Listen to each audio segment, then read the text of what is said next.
This is early goldenrod. It's the first goldenrod to bloom here in the Northeast. It's called early goldenrod for that reason. But it's a great example of a native plant that does beautifully in gardens. It tends to clump and not run. It may self-sow a little bit, but it's easy to pull out if it ends up someplace you don't like it.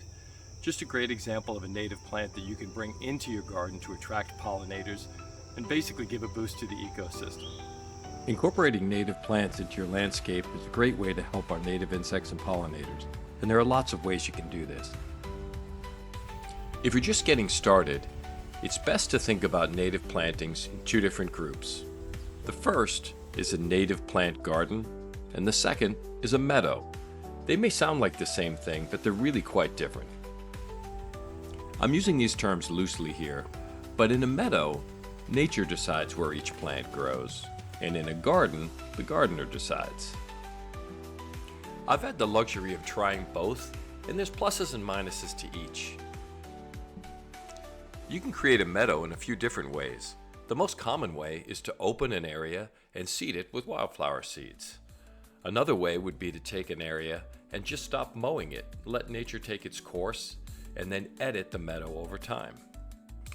To start a native plant garden, the gardener decides where to put each plant. Each plant has to be planted individually and usually following a design. The experience of owning a native plant garden versus a meadow is really very different. A meadow is more about letting nature show you what it's got. There's surprises every year, things move around, plants come and go. In a well-designed garden, you're in charge. You create the tapestry of plants, you maintain it, and you dictate the way the garden looks. Very different experience, and maintenance is completely different as well. In the meadow, your main goal is to keep out invasive species. Your plants will move around and self-sow, and you really can let nature take its course. But unfortunately, in the environment we live in, it's inevitable that invasives are going to try to move into your meadow.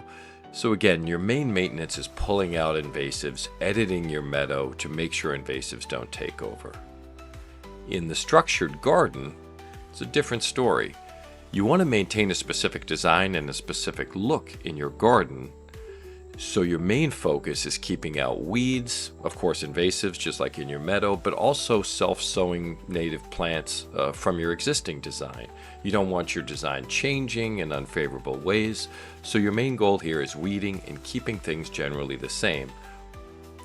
I really love the process of designing my own gardens, so I tend to appreciate the structure of a well-planned native garden. Both are beautiful.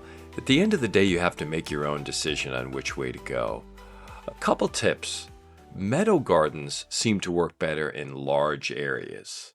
Structured plantings, like native gardens, seem to work better in smaller areas.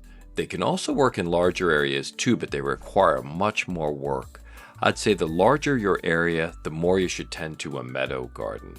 And if you want to put in lots of time, structured gardens can be any size you want, but just be aware that when they get big, there's a lot of maintenance involved.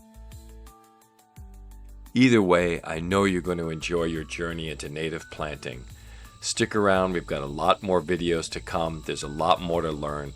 Thanks for sticking it out with this one. Take care and see you soon.